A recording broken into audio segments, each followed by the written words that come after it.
What's going on, guys? My name is Heiro, and today I am bringing you a recap of all 20 builds that I made in 3.21 Crucible League. Let's go.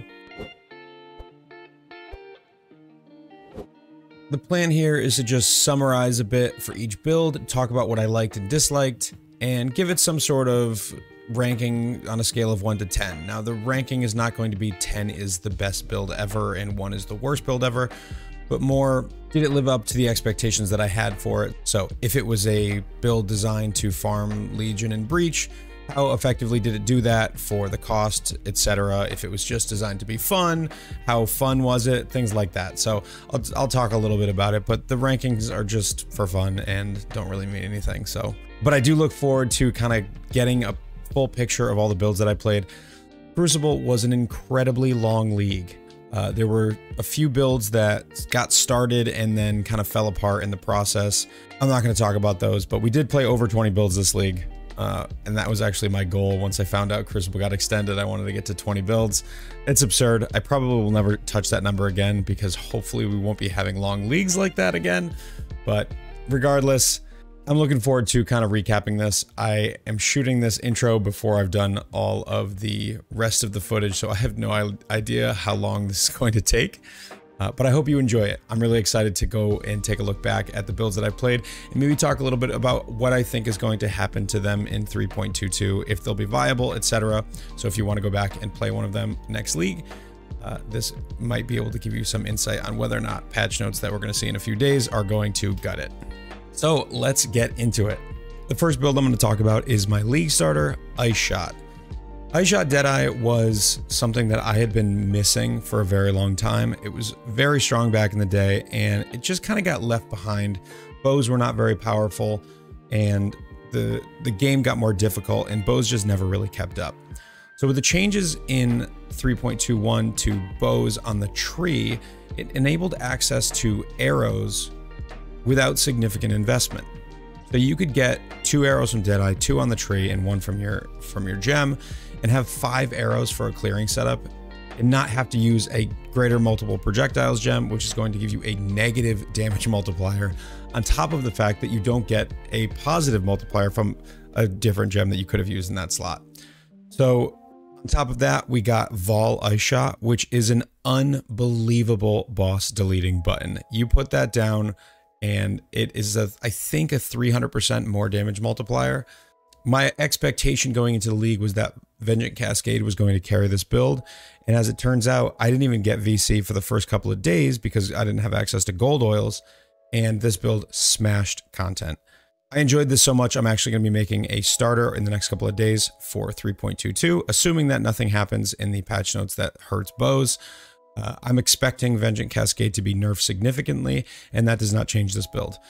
We'll probably want to use returning projectiles while leveling, because that'll be a nice addition to clear as well as damage, but we'll have to see the final numbers on that. So expect a new video and max roll guide on Shot in the coming days.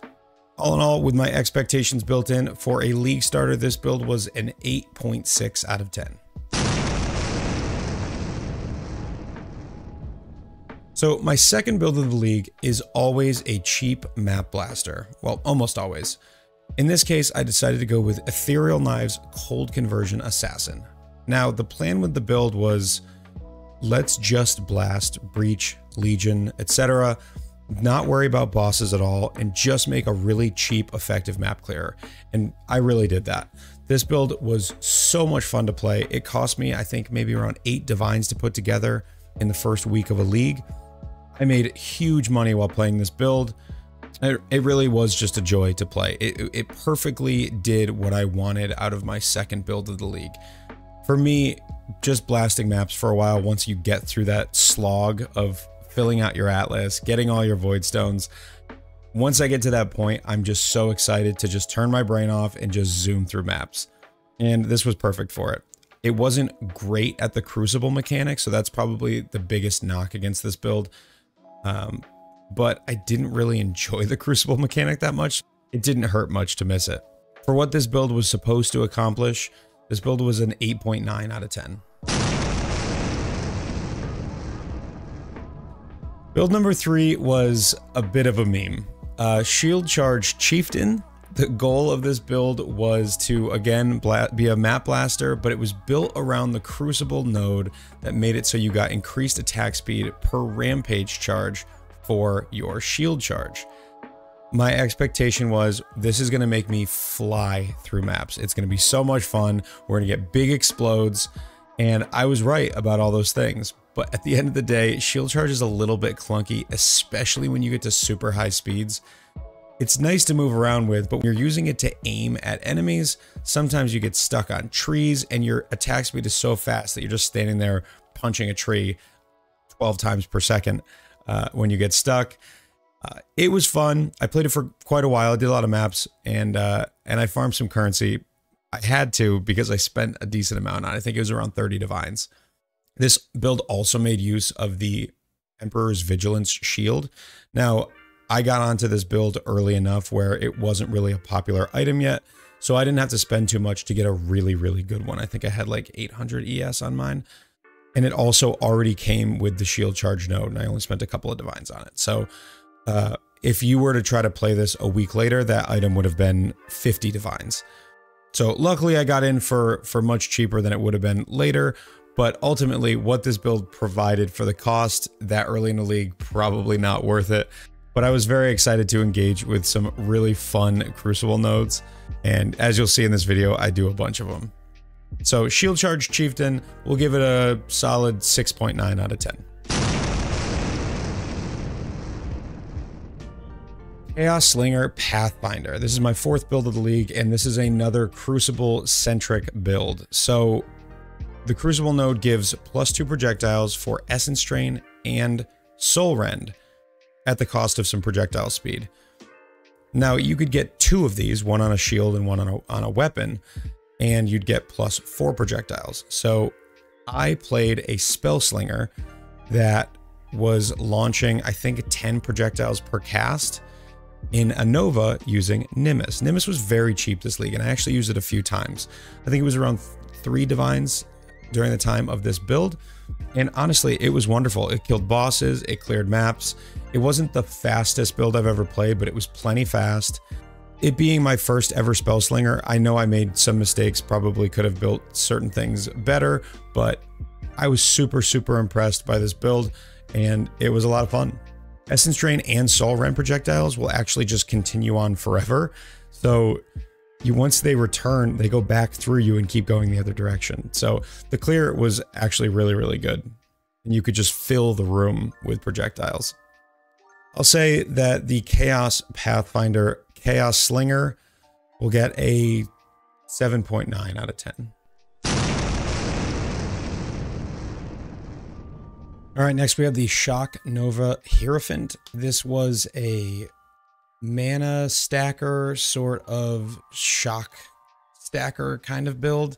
This one was pretty fun. It used Katava's Thirst, which means when you cast a spell that costs at least 100 mana, there's a 50% chance to trigger a spell that is socketed in the helmet. So what we did was we had a 4-link lightning conduit in the helmet, which is the spell that strikes shocked enemies around you and does massive damage. We would use Shield Charge to get into the middle of the pack, hit a Shock Nova, and then every other cast of Shock Nova would cause huge shock explosions around you. It was really fun. It felt pretty good to play, but ultimately, it didn't quite get there for me. The damage was good, the recovery was good, the defenses were good, but there was something about this build that just didn't quite feel that good. And I was never able to figure it out, but I think maybe more AoE would have done it, but I did scale a lot of AoE and it still just didn't feel right. I think it might be the Shock Nova itself that casts twice, and then the second is just the thin ring. And when you scale a lot of AoE, it moves that ring far away from you. It's harder to hit enemies. So it was really good, did a ton of content with it, but at the end of the day, it wasn't my favorite playstyle. I prefer things that are super simple, that don't really require a ton of aiming, and at least for the juicier targets, you needed to do some aiming.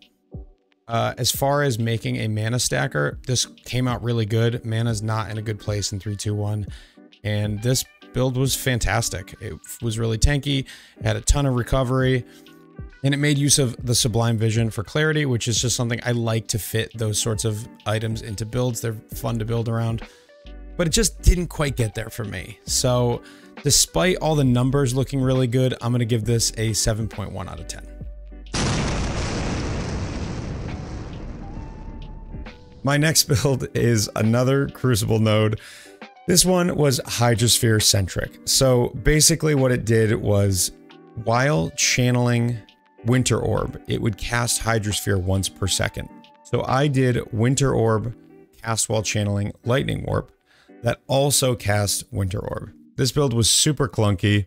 I just had to use the Hydrosphere node because I love Hydrosphere. Ultimately, it was not very strong. As a boss rusher, it was really pretty good. It was quite fast. It killed the boss fast. It killed everything on the way, which was really nice. You didn't have to aim at all. And so I did use this build for a bit as not a boss rusher, but like a map rusher, where I just kind of tried to finish maps really quickly. Just sort of Alk and Go stuff. And it was pretty good for that. But it really struggled with obstacles. Anyone who's done a cast while channeling Lightning Warp will know how easy it is to get stuck on stuff, and that feels so bad. So it was fun. If you just want a map rusher, it's really, really good. But as an overall build, it was not great. I'll give this build a 5.8 out of 10. Blade Vortex Chieftain. This build is one of my most successful builds of the league as far as YouTube videos go. Folks love this one. It was a lot of fun. It's an archetype I've wanted to play for quite a while, which was converting almost all of my physical damage to fire damage and then scaling max res. This also converts cold and lightning damage over to fire damage. Unfortunately, this archetype has been defeated. Chieftain was reworked and you can't build it as is anymore. You could probably still do it somehow, but it would be a totally new build. So I'm glad I got to play it before they deleted it. This build had great clear. I killed all the Uber bosses with it, which for me is a huge feat. I usually don't even try them, even on strong builds, but this build was so strong that I easily killed the Ubers on it. And it really did juiced maps really well. The combination of explosions with Herald of Ash and the Azanath's Gentle Touch provided for some pretty big screen clear. It's pretty rare that you find a build that can do both Ubers and have good screen clear. So one of my best builds of the league. I'm going to give this a 9.2 out of 10. Smite Necromancer. The Smite Necromancer was one of the weirdest builds I made this league. So the idea is the Crucible node for Smite made it so that when you killed an enemy, it consumed its corpse and gave you 5% life recovered. And someone came into my chat and said, hey, do you think this works with Necromancer's Corpse Pact, which gives you attack speed and cast speed per corpse you've consumed recently? And I thought, I don't see why it wouldn't. So we went and tested it, and sure enough, it worked, which made mapping a breeze. It made it very quick to get through maps. You got really high attack speed, and it was pretty fun to smite around. The problem was, how do we generate corpses and consume them for bosses? So we came up with this janky 6-link Arcanist brand setup that was consuming corpses and creating corpses, and we used the boots that made corpses. And there was so many ways that we were trying to create corpses to keep this number up, that it ended up being not that good of a build because we invested so heavily into just generating corpses. It was a really fun build to play, and it's one of the cooler mechanical things that I've ever put together. But the build did have a lot of problems, and for the price, it ultimately wasn't that good. Upsides were definitely Vol Smite felt great to use, and I really did learn a lot playing this build. I don't play a lot of Necromancers, so that's another thing that I learned. It was fun, it was expensive, and it wasn't that amazing, so it's going to get a 6.3 out of 10. The next two builds are two of the big surprises of the league. Holy Flame Totem Hierophant was a blast. So the idea here was, it required some testing.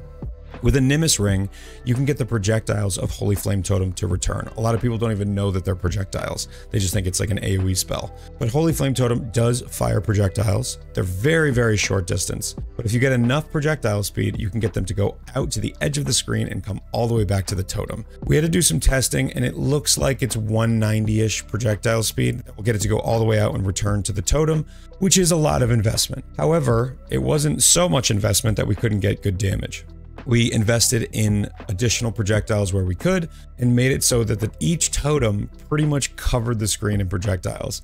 It was a phenomenal build. It was great for bossing. I killed some Ubers with it. I was doing Breach and Legion. It just had full screen coverage, which is what I've always wanted from Holy Flame Totem.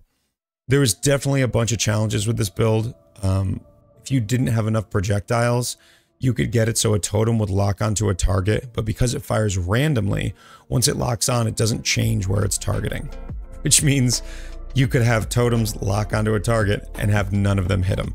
So you really had to get a lot of projectiles to make it feel good. But this was another Nimbus build. It was around 2 divines or less when I played it. I absolutely love that item. I love Nova skills and I love returning projectiles, so it's perfect for me. So one of my favorite builds of the league. I'm going to give this a 9.3 out of 10. So my next build is Glacial Cascade Elementalist Handcast. GC Minor used to be a really big thing back in the day, but it fell off and I never even actually got a chance to play it. Folks said that the damage just wasn't there, so I thought it's probably going to be pretty tough to make a Glacial Cascade build work, but I used my tried and true power charge stacking, damage plus AoE scaling sort of build as an Elementalist that also steals the forbidden power nodes from the Occultist to get huge AoE. And this build was awesome. It was a great boss killer, not for Ubers, but for everything else, it was amazing. It blasted maps, huge Herald of Ice shatters. You were absolutely freezing and shattering everything on your screen, rares and uniques included. It was just so much damage. It felt amazing to play. Now, I spent a lot of money on this build. This was my first really big investment. I think it might have been up to like 100 divines, but I also spent money where I didn't need to. I didn't need elevated tailwind and things like that. Also, this has maybe one of the best MTXs in the game. Glacial Cascade, I don't remember. I think it's Transcendent. It's just gorgeous, and I didn't want to stop playing this. So this might be my surprise of the league. One of my favorite builds I've played in quite a while. I'm going to give this a 9.4 out of 10.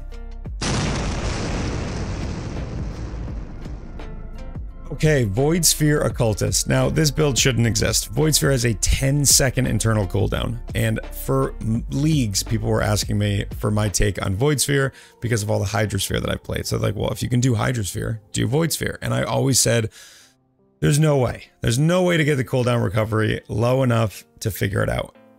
But then I was able to figure it out. Ashes of the Stars combined with Alt Quality and a few other sources, you can get the cooldown low enough where you can cast it a few times. We also used an Alt Quality Second Wind while mapping to give us more charges so we could cast it more regularly. Now, one of the big problems with Void Sphere is that you can only have one active. So if you cast it and then cast it a second time, the first one disappears. But if you scale enough AoE, you only need one on the screen at a time. So that's what we did. We got as much AoE as possible, and one Void Sphere basically sucked the whole screen in. This build also was not cheap. It used an Ashes of the Stars, Kane of Kulamak, Dialas, but it was worth every penny. This was so much fun, and I finally tackled this challenge that I basically had told myself I couldn't do. But it was actually good enough where I would recommend playing it if somebody was looking for something kind of goofy and off meta that was still effective. I killed the Exarch and Eater with it. Couldn't believe that, but it was more of a mapping build, but it still could do bosses.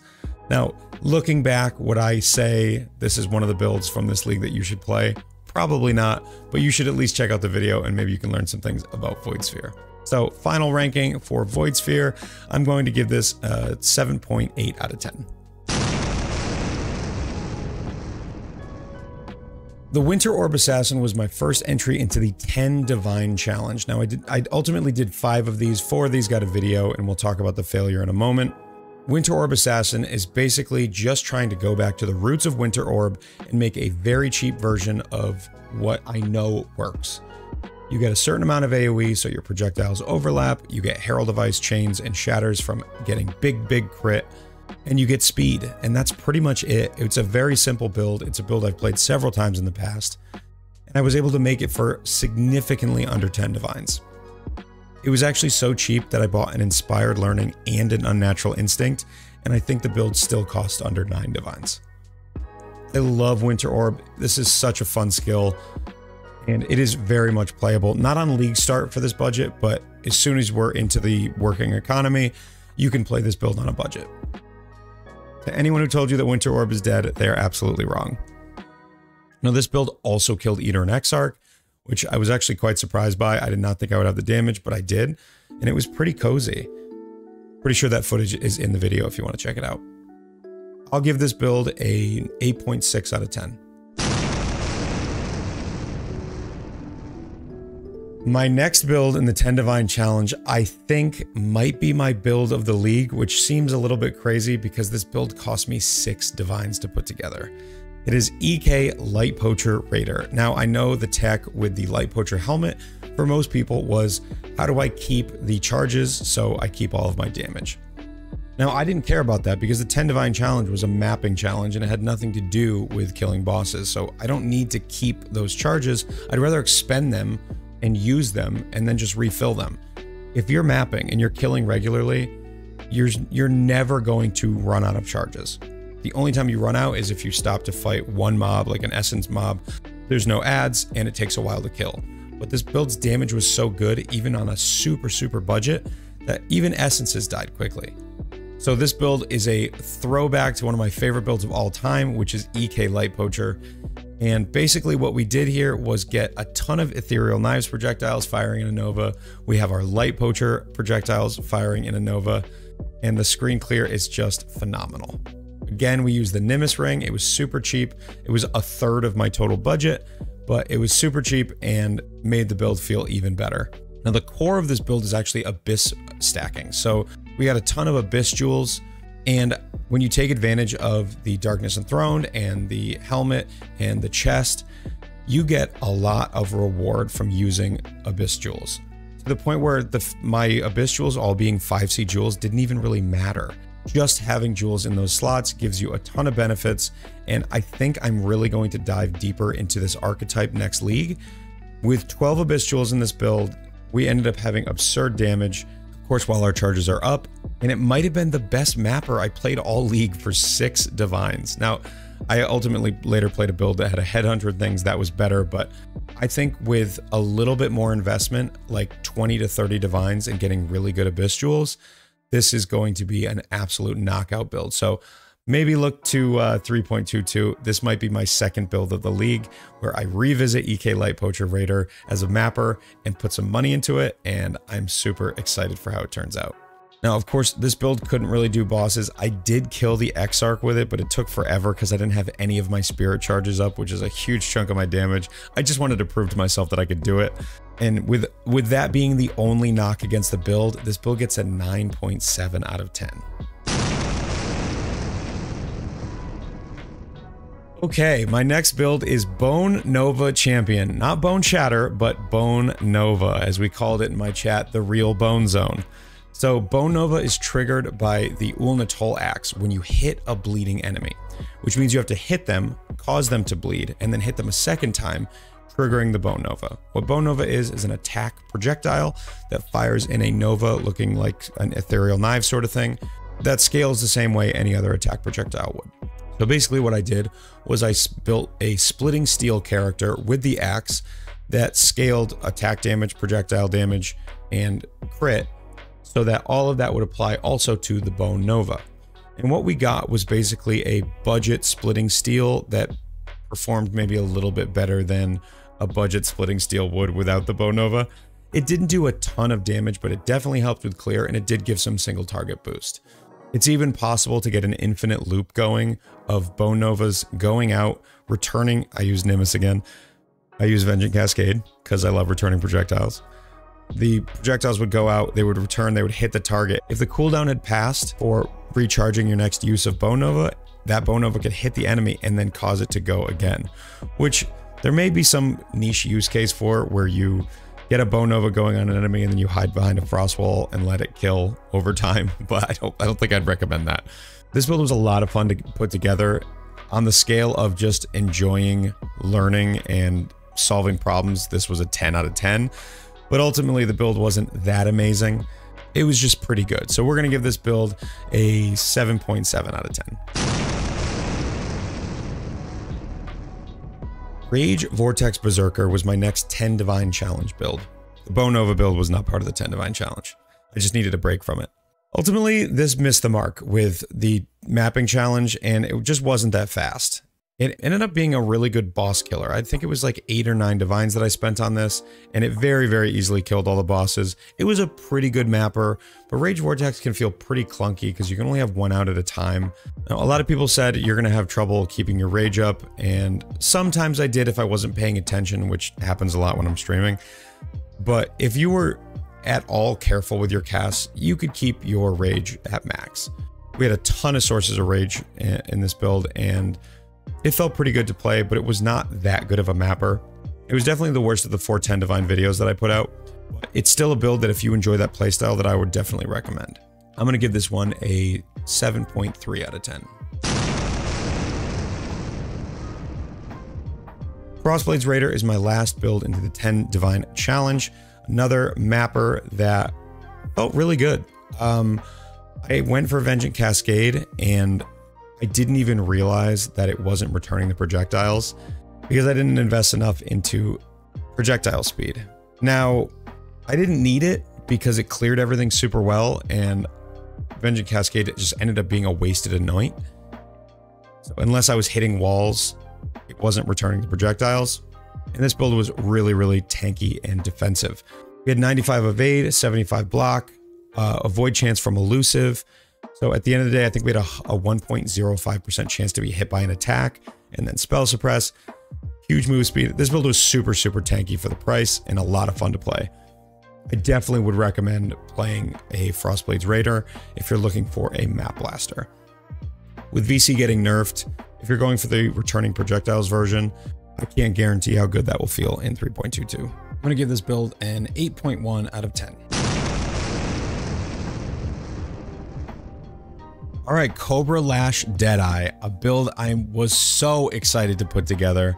This build was already awesome, and then with returning projectiles, a little bit of cast speed, Vengeant Cascade takes this build to the next level. I've already played this build to endgame and gotten massive damage on it. Huge investment equals huge returns, but I even league started it.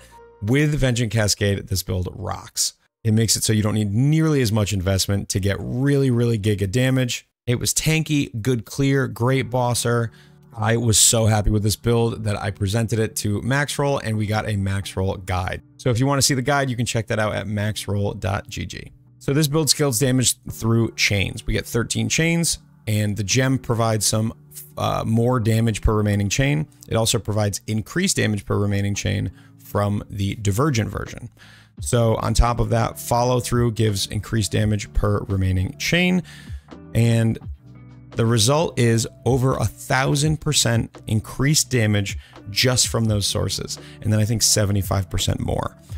So Cobra Lash is generally heralded as the worst version of Venom Gyre, but I actually think it's the better version of Venom Gyre. With proper investment and building this skill the right way, you can get massive damage from it. The clears are amazing.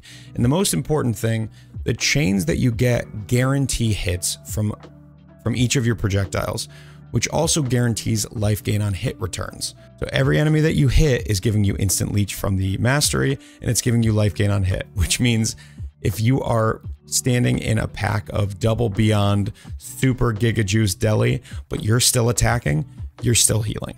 There's no way you're getting killed unless you get one shot. And that feels amazing.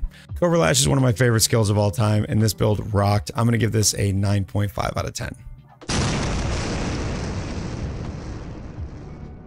Next, we have the Purifying Flame Occultist. This build also really a big surprise for me. It's something that I had POB'd really early in the league, and I got a lot of damage out of it, and I wasn't sure if it was going to feel that good to actually play.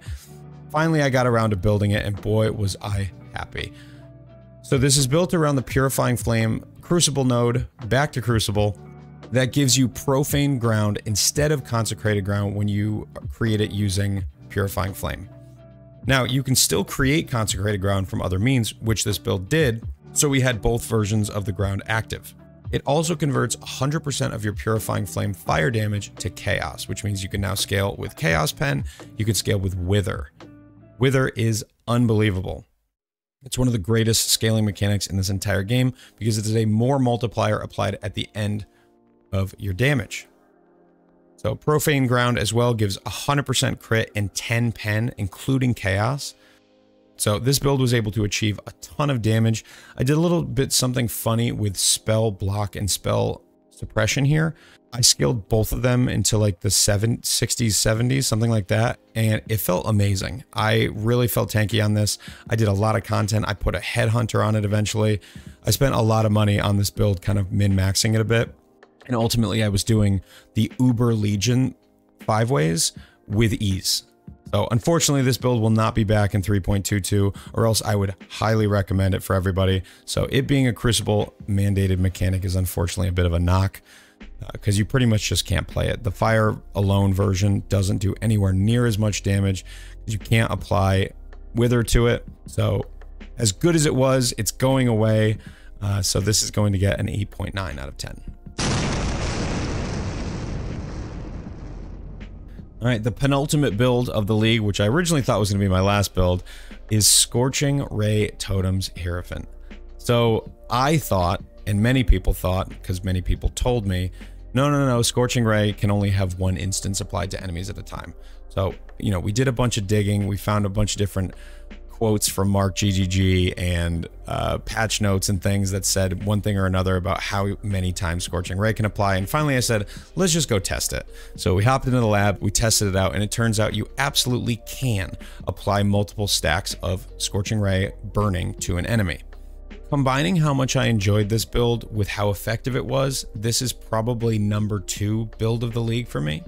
It's got everything that you want in an arrow build. It's a great mapper, it kills bosses, it's a really fun skill, and it's a bit of a meme at the same time. We did all content. I killed Ubers on this build.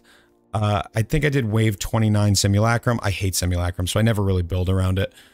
It just bores me. But if you want to do that content, this can do it. It's super juiced maps. I did Delve. It just was all around a phenomenal build. You scale a ton of cast speed through the gem to get those beams turning really, really quickly. And then defensively, we went big block, big spell block. We went Rational Doctrine and Pious Path, Forbidden Flesh and Flame. So we're stealing that from Inquisitor to give us ES regen equal to our life regen. Hierophant gets tons of life regen from having totems down. So we had 2,300 life and 2,300 ES regen, which is an absurd amount of recovery. We used some really cool tech with Searing Bond to get a ton of totems down to give us more multipliers from our Ascendancy. So more mana recovery, more life recovery, and more damage. And it really was incredible. One of the most fun builds I've ever played. I kept coming back to it after going to test other stuff and League Start. I would want to come back and play the build more. So this one I absolutely would recommend, not on League Start. I think some people have said that you can probably start this. I'm not going to make a guide for it, but I would absolutely recommend trying this out in 3.22. Once you get a little bit of currency, maybe your second build of the league, make this. It was so much fun. This is going to get a 9.5 out of 10.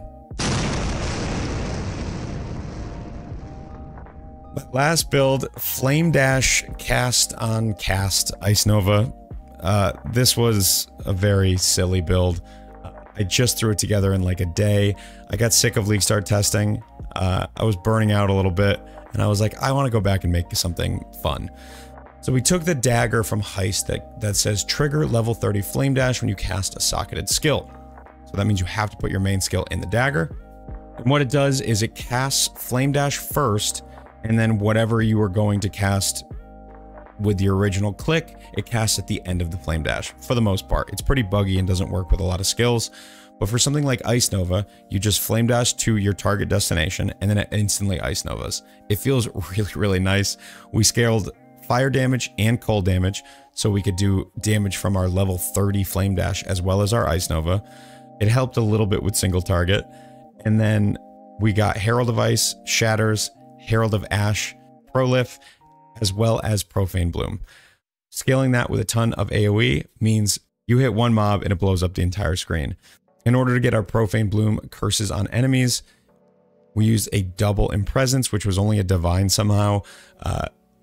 You'll never be able to put this build together, I think, ever again. I think I got very lucky to get that super cheap. We also use Heraldry to get our exposures on enemies. And this build ended up being super fun. It like struggles with map bosses, and if you really juice your maps up with like Deli or anything, it's gonna suffer.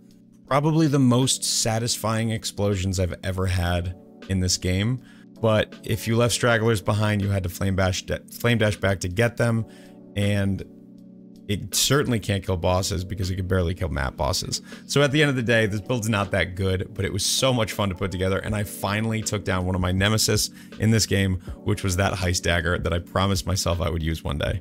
So this build will get a very memey 6.9 out of 10. So that's it, 19 builds. We made it. I don't know how long that was because I have not edited this video yet, but thank you for sticking around on this journey. 3.21 was super fun. The Crucible mechanic ultimately was not my favorite. I did not enjoy interacting with it, but as you can see from this video, I made a ton of content around the Crucible nodes. I really enjoyed GGG giving us options to make really, really goofy stuff.